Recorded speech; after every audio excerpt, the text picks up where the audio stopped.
He was a scarred rogue wolf who should have run, but he stopped for a dying alpha heir. That choice just created the most forbidden mate bond in 3,000 years. The full moon hung over the forest as Kael, a scarred rogue wolf, hid near the Silvercrest pack border. Then he caught a scent that made his wolf howl, pure alpha bloodline. A she-wolf collapsed at the territory border, struggling between forms. Her silver pendant marked her as royalty. Pack wolves watched from the shadows, but no one moved. Pack law forbade crossing into neutral ground. Kael's heart raced. Rogues caught near borders were executed, but he couldn't let her die. He rushed to her side, finding only a dead phone and that glowing pendant. "She's dying," he shouted at the pack wolves. They only growled warnings. "Rogue, step away from the alpha heir."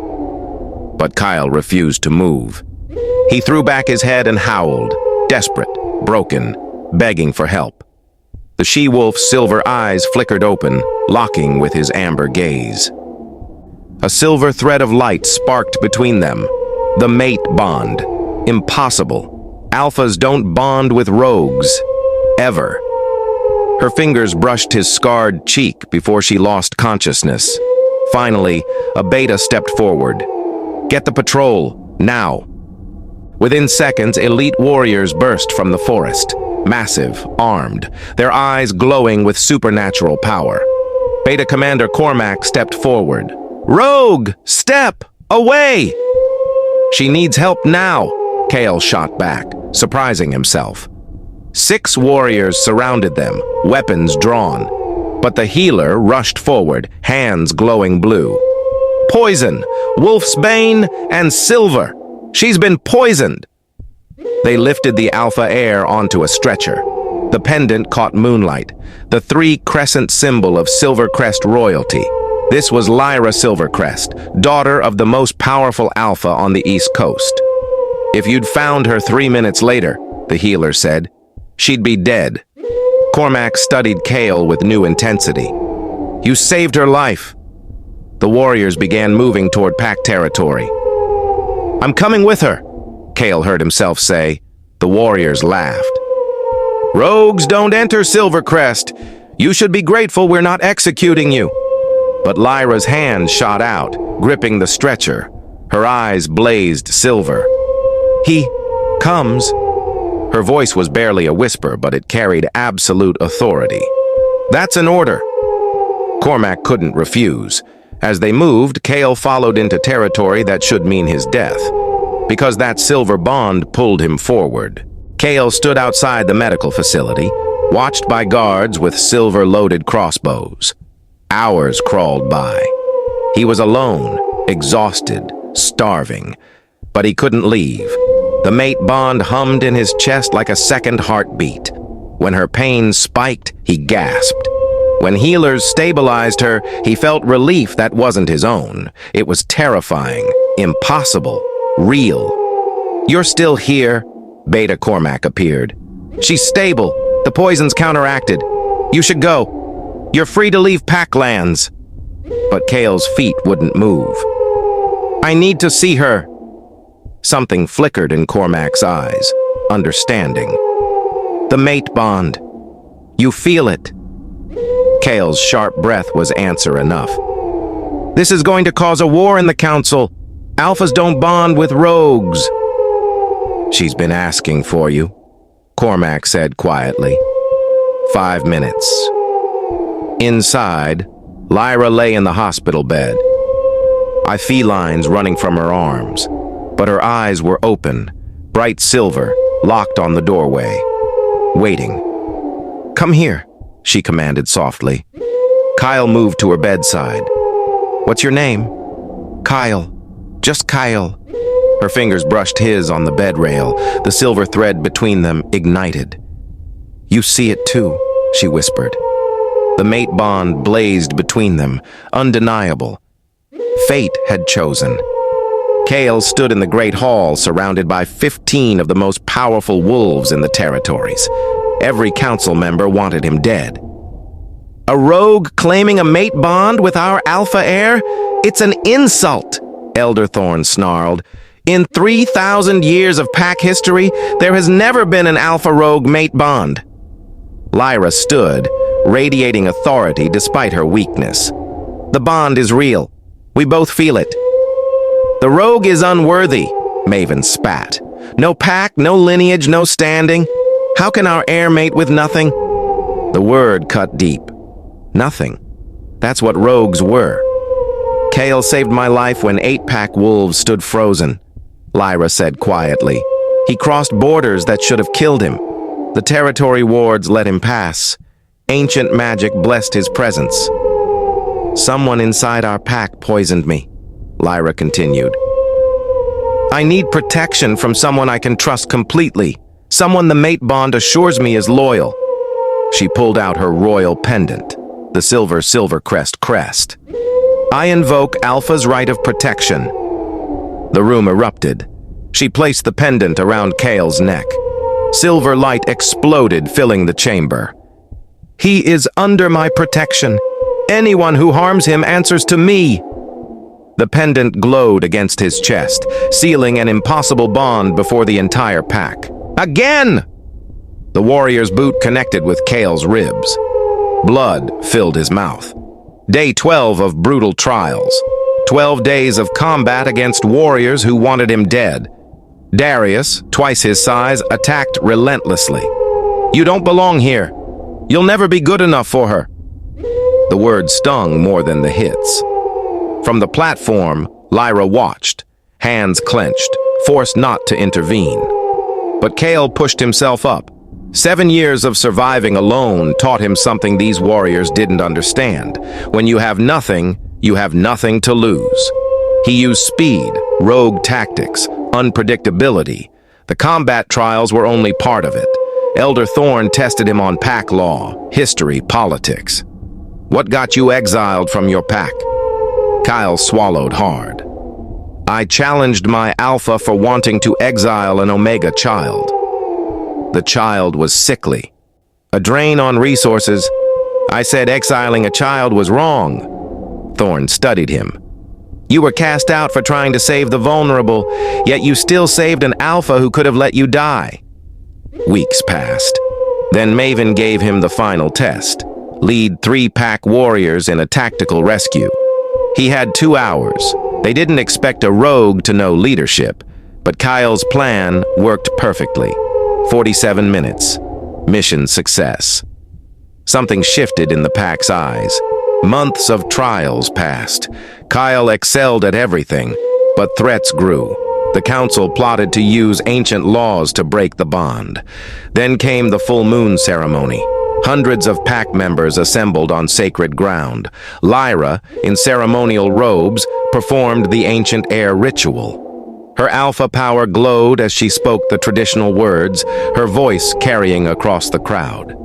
Kael stood at the edge of the ceremony circle, the silver pendant glowing on his chest.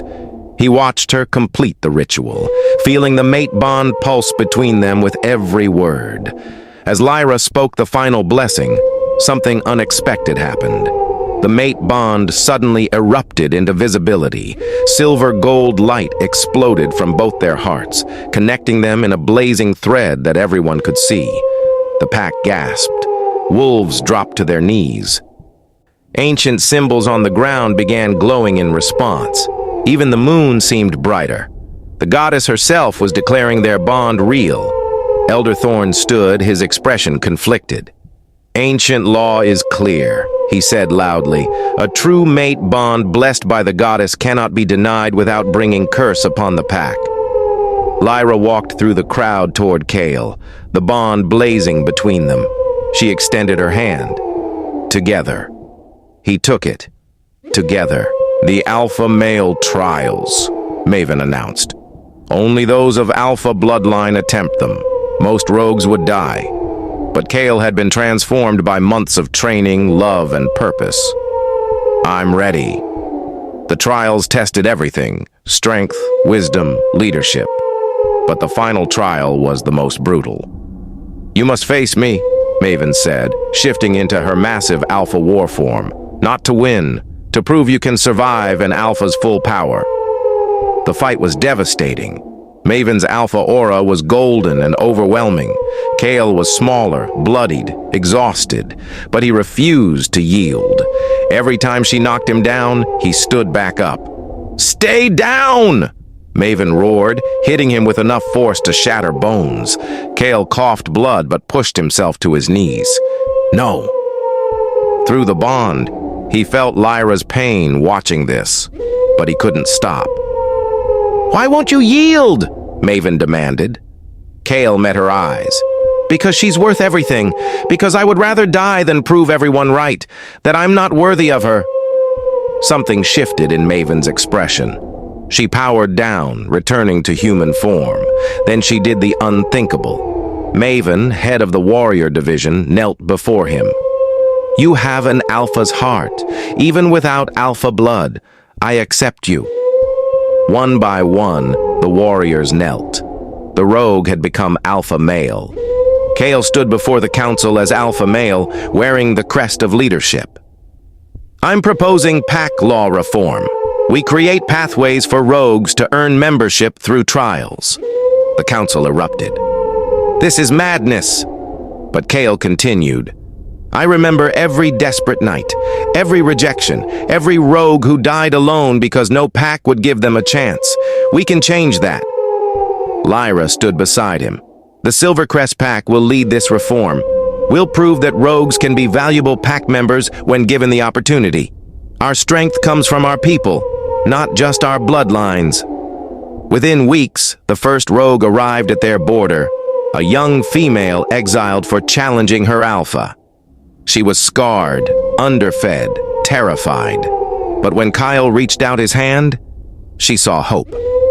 "I was like you once," Kael told her gently. "Cast out, alone, told I was nothing. But someone gave me a chance. Now I'm giving you one." Tears streamed down her face as she took his hand. Kael personally mentored her, teaching her everything he'd learned. Other pack members began helping, building housing, creating training programs. The pack was evolving, and across the territories, other rogues heard the impossible story. Silvercrest was accepting them. Hope was spreading. News exploded across werewolf territories. Silvercrest's alpha heir mated a rogue who became alpha male. Some packs were outraged, others inspired. But the traditional pack saw them as a threat to hierarchy. A gathering of regional alphas was called. 7 packs sent representatives. Lyra and Kael stood before the Council of Alphas, powerful wolves who ruled vast territories. "You're destroying pack traditions," Alpha Thorn of Moonstone snarled. "Accepting rogues? Mate bonds between unequal ranks? This threatens everything we've built." Other alphas nodded agreement. Kael stepped forward. "I was told I was nothing, worthless, a drain on pack resources. But I had honor. I had courage. I saved an alpha's life when no one else would." "Worth isn't determined by birth," Kael continued, his voice steady. "It's determined by actions. Character, loyalty. How many worthy pack wolves have you seen betray their alphas? But I would die for mine." Silence filled the hall. Then Alpha Sarah of Riverside stood. "Moonstone votes to adopt similar rogue pathways. We've been losing good wolves to exile politics." 2 more alphas joined her. By the end, 4 packs signed the Reformation Pact. The revolution was spreading. 5 years passed. Kael and Lyra's pack had become a refuge for rogues seeking redemption. Their story was legendary across all territories. The rogue who saved an alpha and changed the werewolf world. Kael walked through the forest border where he'd found Lyra collapsed years ago. Now, a memorial stone stood there, inscribed, "Here fate chose courage over tradition." One rogue's choice changed everything. Young rogues followed him. Wolves he was mentoring, giving them the chance no one gave him. "I was like you," he told them. "Scared, alone, told I was worthless. But one act of courage changed my entire life." At the border, a new training facility stood, a bridge between rogue and pack life. Dozens of reformed rogues were training, learning, being given hope. What started with one impossible bond had transformed the werewolf world. Back at the pack house, Lyra ruled with wisdom and strength. Their two pups played in the great hall, one with her mother's silver eyes, one with his father's fierce determination. A new generation born from an impossible love. The mate bond still glowed between them across any distance, that silver gold thread that had defied every law. Kael looked at the memorial stone, remembering the desperate night that changed everything. Then he looked at the young rogues, seeing their hope. His legacy wasn't power. It was proving that courage and kindness could reshape fate.